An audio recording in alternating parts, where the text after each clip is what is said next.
Okay, let's really get into this. Picture Vincent van Gogh, stepping onto the platform in Paris. Before this moment, his paintings are Yeah, they're heavy, right? definitely lots of dark browns, greens, capturing that tough peasant life in the Netherlands. Very muted tones. Exactly. And then, bam, he gets to Paris, and it's like someone flipped a switch. Color just explodes onto his It canvases. really does. Blinding yellows, those intense blues, vibrant reds. It's not a slow burn. Well, you called it tempestuous, and that feels right. A whole new artistic identity just bursts out. And what's fascinating, I think, is just how fast it all happened. We're zeroing in on a really specific window here, March 1886 to February 1888. Just under 2 years. And crucially, this is when he's living with his brother Theo. Normally, we lean so heavily on Vincent's letters, right? They're our roadmap. Hmm. But during this Paris period, almost nothing directly from him. Because, well, he's right there talking to Theo face to face. No need to write. Right. Which sets up our mission for this deep dive, doesn't it? We have to figure out what sparked this incredible change without his usual running commentary. We become like art detectives. Yeah. We're piecing it together from what other people remembered, things Vincent himself said later on, and probably most importantly, the art itself. The paintings from this time are just wow.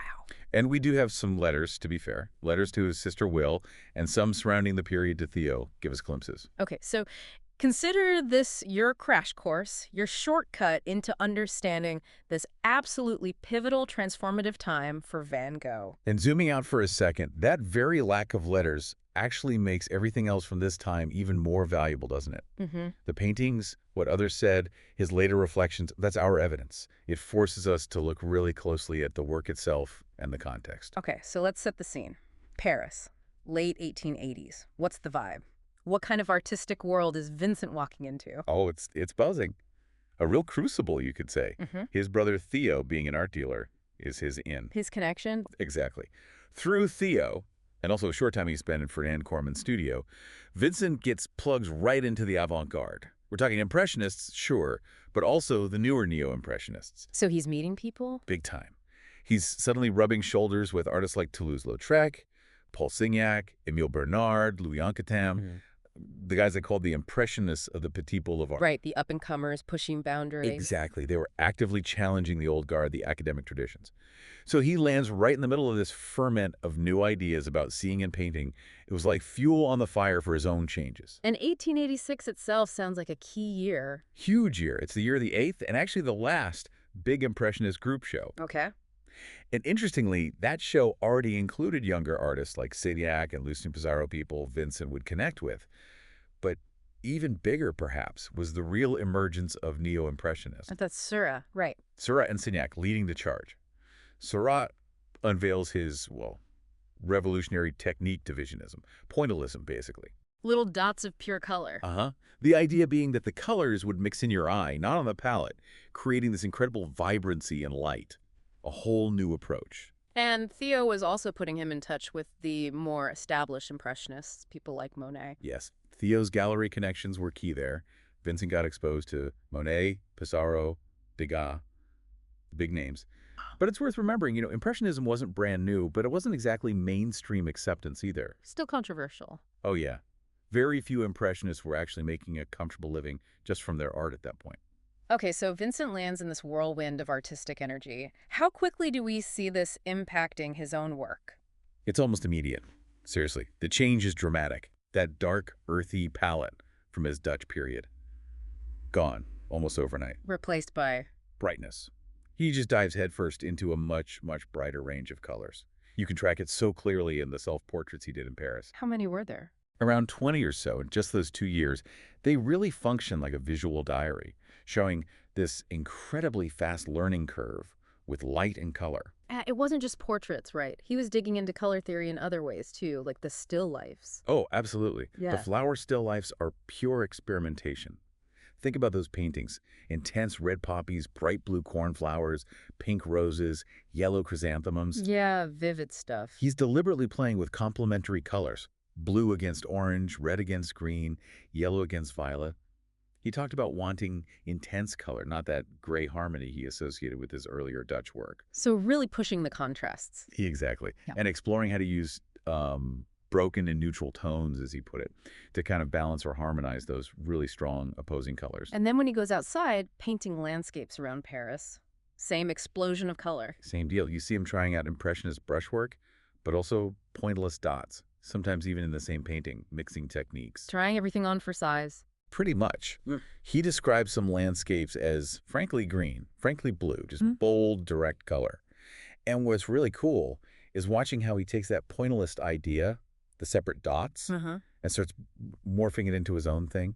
Those dots gradually become short, expressive dashes and streaks.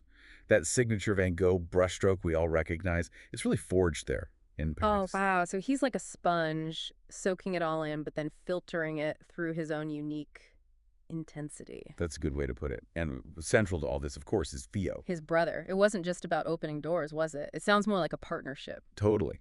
Theo gave him that crucial entry point, the connections, the financial support, the roof over his head. But Vincent gave back too. How so? He introduced Theo to some of the modern artists he was meeting, like Lautrec and Bernard. They were building an art collection together, buying works by artists like Monticelli. And Vincent got really, really into Japanese prints. Ah, yes. The ukiyo-e prints. That was a big influence. Huge. He bought a whole load of them from a dealer named Siegfried Bing. You see their impact everywhere in his Paris work. In what ways? Well, sometimes he just copied them directly, which tells you how much he was studying them.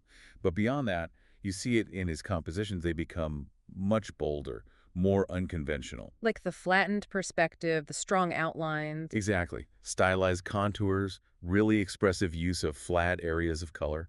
He found something in their aesthetic that really resonated with what he was trying to do. And was anyone noticing his work yet? I mean, apart from Theo and his artist friends. There were little signs, yeah. Theo mentions in a letter to their mother, I think it was June '86, that Vincent had started swapping paintings with other artists. Which is a form of recognition, right? Pure approval. Definitely. It shows he's being accepted into that circle. And even better, Theo mentions an art dealer took 4 of Vincent's paintings on consignment. So someone thought they could actually sell them. Potentially, yes. It wasn't financial security by any means, but it was a flicker of external validation, a sign that maybe he was onto something with this new direction. Okay, so things are developing. They even moved to a bigger place, didn't they? In Montmartre. Yeah, by the end of June '86, they moved from Rue de Laval to 54 Rue Lepic. Probably needed more space for Vincent's canvases. Makes sense. And we have that letter he wrote in English to Horace Levens. What does that tell us? It's a great snapshot. He sounds excited by Paris, mentions Delacroix, the Impressionists, the big artistic energy, but he's also realistic, warns Levens about how expensive it is. Right. And he explains why he's painting flowers, because he can't afford models. But he's clearly focused, says he's making progress with portraits, calls them 2 heads, which I dare say are better. And he restates that core idea. The true drawing is modeling with color. Hmm. Yeah, that's becoming his mantra. And even then, amidst painting flowers because he had to, he was already thinking bigger, wasn't he? Oh yeah. In letters to his sister Will, you see the ambition growing. He wants to be a portrait painter. And he's already dreaming about going south. Through Arles. Well, south in general, seeking more light, more color. That idea was already taking root in Paris. And the letters touch on personal stuff too, not just art. Like Theo's difficult breakup. Right. And then Vincent's own relationship with Agostina Segatori. The owner of the Café Le Tambourin. That's the one. He exhibited his Japanese prints there. Their relationship seems to have been pretty intense, and then it got complicated. How so? Well, by summer '87, it seems to have soured. He writes to Theo about going back to the Tambourin to sort things out about his paintings that were still there. And he mentions, well, some quite heavy stuff. He suspected she'd had an abortion or a miscarriage. Wow, okay. So real emotional turbulence under the surface of all that artistic output. Definitely. And around the same time, he writes to Theo reflecting on marriage and kids, saying he's less inclined towards it. He sort of implies his dedication to painting is taking over everything else. There's a quote he uses, something like, "The love of art is the undoing of true love." That's intense. It really shows where his priorities were shifting, doesn't it? Almost like art was his relationship.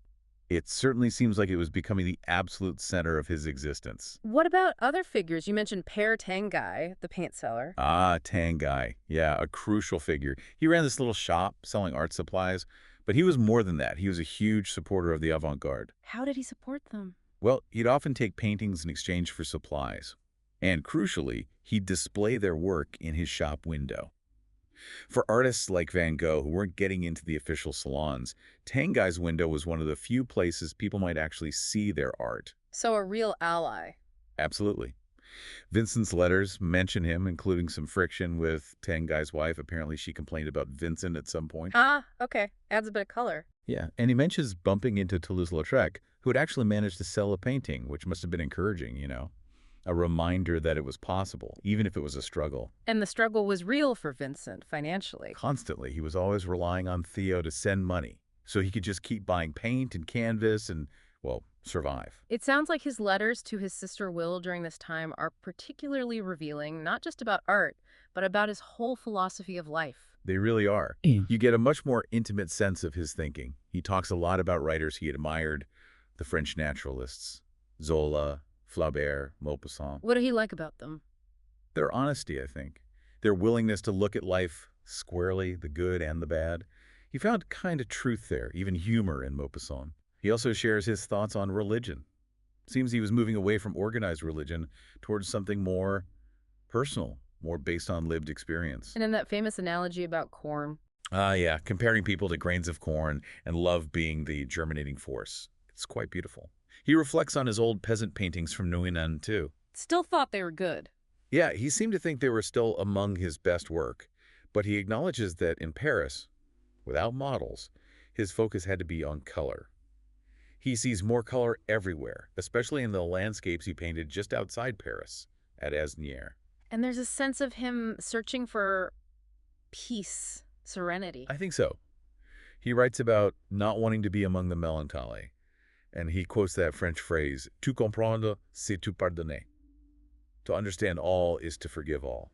Like understanding is the key to acceptance, to serenity. That's quite profound. It is. And he doubles down on the idea that for an artist, living life fully, following your instincts, is maybe more important than formal training, experience over academia. But always acknowledging Theo's role. Always. He knows he can't do it without Theo's support, and that longing for the South keeps bubbling up more sun, more color. But underpinning it all is that core ambition. He wants to paint a truly great portrait. He also sounds a bit skeptical about fate, divine intervention. Yeah, he calls Providence such a strange thing. It feels like he believed you had to make your own meaning, live intensely, that creating art that mattered meant you had to be alive, truly engage with everything, even the messy, difficult parts. Okay, so wrapping up this deep dive into Van Gogh in Paris, Right. what are the absolute must-remember takeaways for someone listening? Well, first, just the sheer speed and depth of the transformation. He soaked up Impressionism, Neo-Impressionism, color theory, and synthesized it all incredibly quickly. Second, this is where his unique style is truly born. That distinct brushwork, the intense emotional use of color it solidifies in Paris. Right. Third, the relationship with Theo. It wasn't just financial. It was this deep artistic and emotional partnership that made everything else possible. Dear soul. And finally, his focus sharpens. He sets his sights on portraiture. He starts dreaming of the South. His dedication to art becomes almost all-consuming. These 2 years were short, but absolutely fundamental. They made him the Van Gogh we recognize. And, the aha moment for me, thinking about it, is that connection between the crazy energy of Paris itself, the city life, the artistic arguments, everything, and how that directly fueled the explosion in his work. Yeah, the environment was a catalyst. But also how the limitations, like, okay, can't afford models, pushed him into other things that became just as important. Those flower studies weren't just practice. They were deep dives into color. Constraints breeding creativity. It happens all the time in art. Exactly. So here's something to chew on. How different would Van Gogh's art be if he just stayed in the Netherlands, if he hadn't had that Parisian jolt? Interesting question. Or flip it around. Given how much we rely on his letters for other periods, what if we had his letters from Paris? Would our understanding of this intense transformation change dramatically? It makes you think about how environment shapes an artist and how much we can ever really know, even about someone so famous.